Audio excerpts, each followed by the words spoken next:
नमस्ते प्रणाम गीता ध्यान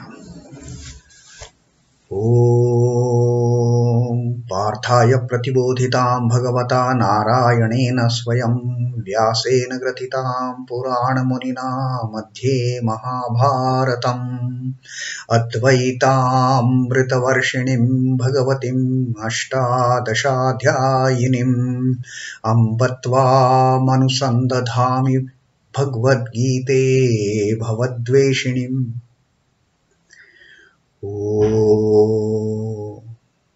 O Bhagavad Gita, with which Lord Narayana himself gave enlightenment to Arjuna. The ancient sage Vyasa included it in the Mahabharata. O Goddess, showerer of the nectar-like knowledge of non-dualism contained in your 18 chapters, O my affectionate mother, the destroyer of rebirth, I meditate upon thee. Krishna Vandana. Vasudeva Sutam Devam Kansa Chanura Mardanam Devaki Paramanandam Krishnam Vande Jagadgurum. Son of Vasudeva, the slayer of Kansa and Chanur, extreme delight for Mother Devaki, O Lord Krishna, the supreme teacher of the universe, my salutations to you. Srimad Bhagavad Gita, the Akshar Brahma Yoga, 8th Adhyay, and our today's reading going to be the 18th Shloka. And Sri Krishna is explaining to us the magnitude of that day and night in the Brahma Loka. From again, we have to come back. There is no go, there is no escape, there is no other alternative till we reach nirvana. This coming and going, even if we spend time in the Brahma Loka. And therefore, in the previous shlok that we read, to make us understand the time scale of that Brahma Loka, even if we are there, Sri Krishna had told us, Sahasra Yuga Paryantam Aharyat Brahmano Viduhu Ratrim Yuga Sahastrantam Teho Ratra Vidojanaha. People who understand this time frame, this time scale of Sahasra Yuga Paryantam, Brahma, the ending 1,000 yugas. 1,000 yugas is one day. And again, ending of 1,000 yugas, that Mahat Yuga.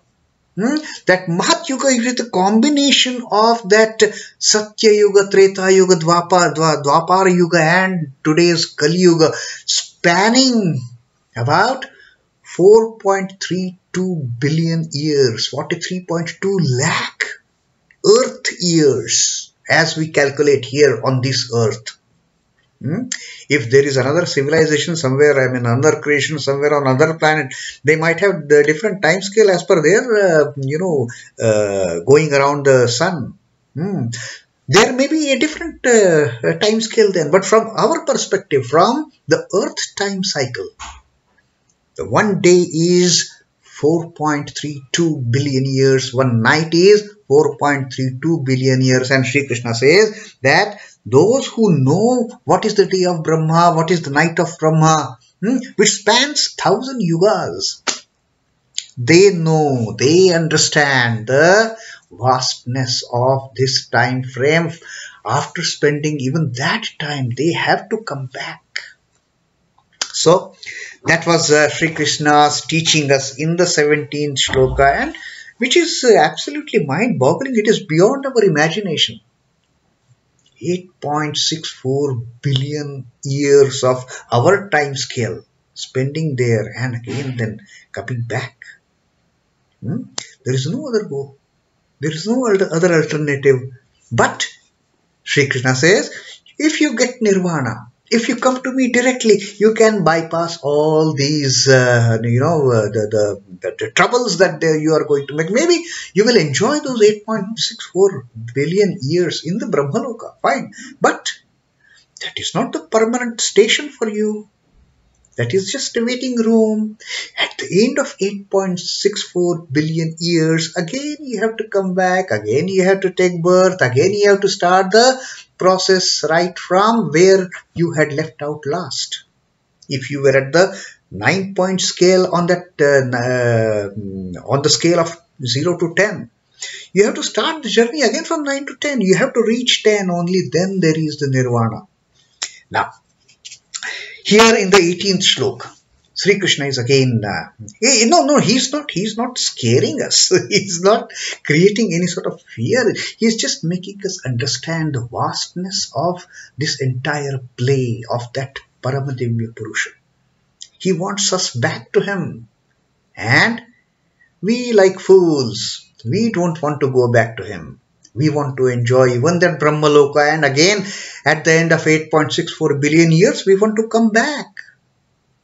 So now Sri Krishna is going to tell how the process works of coming back and going back.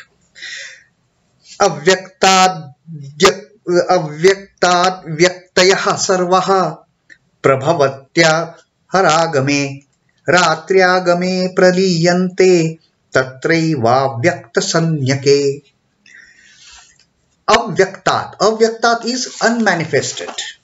Before we take birth, we are in the unmanifested form. Before we get embodied, we are in unmanifested form.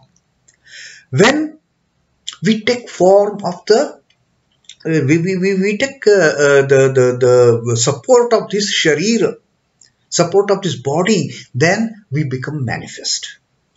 First, we are in our mother's womb as a tiny fetus, then start growing, then start growing, then start growing. At the end of that gestation period, we come out of the mother's womb and we are manifested in this body as a tiny infant, day-old infant, which then starts again the change, process of change and process of remanifestation starts. Right from taking right from the phase of gestation, that we take form, that avyakta has become vyakta. So avyaktād vyaktayaḥ sarvāḥ prabhavantyahar-āgame. Avyaktād-āgame. Aha is day. At the start of day, all this unmanifested, it gets manifested. It gets embodied. It gets the name and form. It gets form. Whatever is unmanifested, it comes into manifestation of that body at the start of day. Āgame. And what happens at night? Rātryāgame pralīyante tatraivāvyakta-sanjñake. And as the night comes, that manifested form again dissolves, pralīyante, into unmanifested form. And that is the end of that particular time frame of manifestation in that body. With the day, the avyakta becomes vyakta. What is unmanifested gets manifested. It has a form, maybe a human form, maybe some animal form, maybe some creature form. And at the start of night, rātryāgame, at the coming of night, again that manifested form dissolves and becomes unmanifested in its original shape, in its original unmanifested form. At the coming of day, all manifest beings proceed from the unmanifested. Now here day is not our day, huh? It is not that our day starting at say the sunrise is at today on 4th February, the sunrise is at 6:14 a.m. and the sunset is at maybe 6:28 p.m. Not that day. We are talking about the Brahma's day. The Brahma's day, 4.34 4.32 million years, billion years, and 4.32 billion years of night. So at the start of the 4.32 billion years, this unmanifested exhibits as manifested.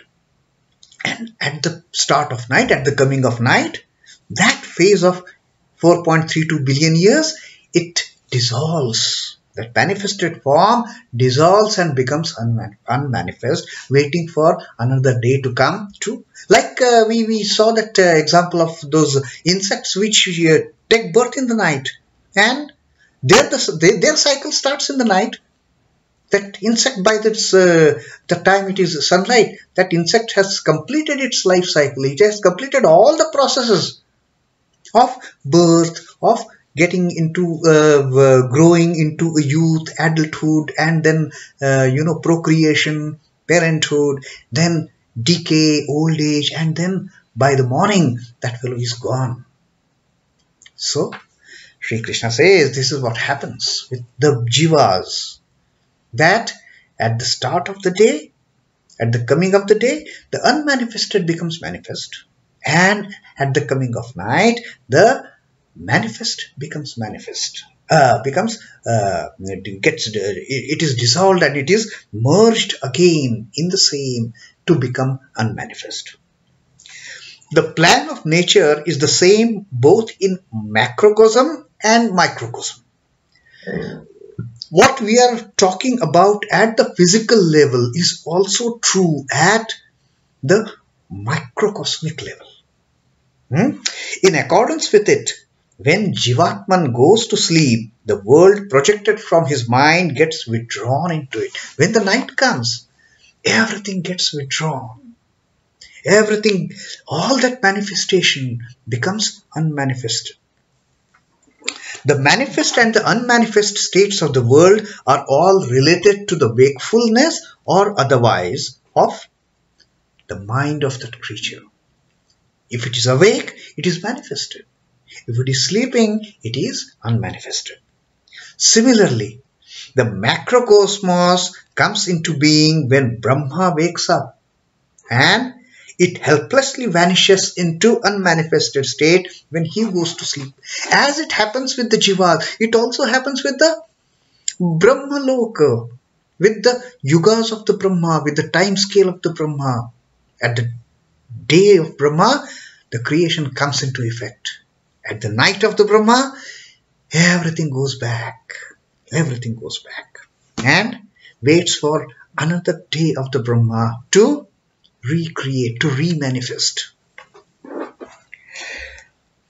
Similarly, the macrocosmos comes into being when Brahma wakes up, and it helplessly vanishes into unmanifested state when the Brahma goes to sleep. His day and night function on a universal basis. Creation, preservation, and destruction of the universe are all contained in the states of mind of Brahma. Even that state of Brahma doesn't escape the cycle of creation, preservation, and destruction. Maybe 8.64 billion years. But again, it has to dissolve. It has to get unmanifest, merge into the Paramadivya Purusha. And then, as the Brahma's day dawns, the Purusha, Paramadivya Purusha, again glances and creates this creation, creates this Prakriti. The Prakriti gets manifested. The moment it is Prakriti, it is the manifestation. And the moment it is Prakriti, the cycle of birth, preservation, death, it has to undergo. Even that has to undergo. Even that, the delusion of the Paramadivya Purusha in the form of manifested as Prakriti has to undergo the cycle of birth, preservation, growth, decay, and dissolution. So this is what happens at every slide. Now there is one wonderful example that can be quoted to show this. Like during the daytime, a child is playing with his blocks, You know, these little children, they love to play with the blocks. They create so many structures, maybe a house or some car. They will just fit into those pieces of blocks and create something. Throughout the day, this child is busy creating. That, you know, from those blocks of his play. Towards the night, when the child is tired of playing, now it is time to sleep. What will happen? The child will just, you know, break up that everything that he has built up into creating that form, creating that maybe house, creating that truck, or maybe creating some animal form, whatever. But as the child prepares to go to sleep, that form which he has created, he will just start, you know, taking out all the blocks. He will just break whatever he has created, and he will wait for the next morning. Again, when I gets up, again the child starts playing with the blocks and creates some wonderful home, some wonderful fort he will prepare from those, or maybe he will create so many other things. Maybe he will create an aeroplane out of it. So that is the play of child. During the day, he creates. During the night, he breaks everything, everything goes back in its original unmanifested state. Then these blocks don't represent the figure which he had created during the daytime, he or she, the child. So that is what happens even with the Brahma's day and night, the creation of this Prakriti, the manifestation, the Prakriti gets manifested and Prakriti gets dissolved in that Paramadivya Purusha again. That is what Sri Krishna is making us aware. Think about it. Think about it. Do you want to get into all those hassles? Why not seek liberation? Why not become that ever-free soul that Sri Ramakrishna had talked about the soul which never gets entangled in the fisherman's net? Be that soul. Be that, ever-free Nitya Jeev. That's what Sri Krishna is requesting us. Don't get into all this, rebirth and punarjanma and this getting entrapped into the body, which is nothing but dukkha alaya. This is dukkha alaya, and it is ashashvata. Even if we reach Brahmalok, there is no permanent stay over there. So Sri Krishna has, I think he has drawn this point quite in depth to make us understand the gravity of the situation of this creation, creation, preservation, destruction. He has quite elaborately he has explained to us so that we avoid all that rigmarole of the cycle of repeated births and deaths, births and deaths, births and deaths. So that was the 18th shloka that we read today. Next again, Sri Krishna is going to talk to us about this manifestation and unmanifested. Manifestation in the day and getting dissolved and become unmanifest in the night. So that is our reading of 18th shloka of the Akshara Brahma Yoga, the Yoga of Imperishable Brahma. Om Namo Bhagavate Vasudevaya. Sri Krishna Arpanamastu. Jai Sri Ramakrishna. Jai Thakur. Jai Ma. Jai Swami.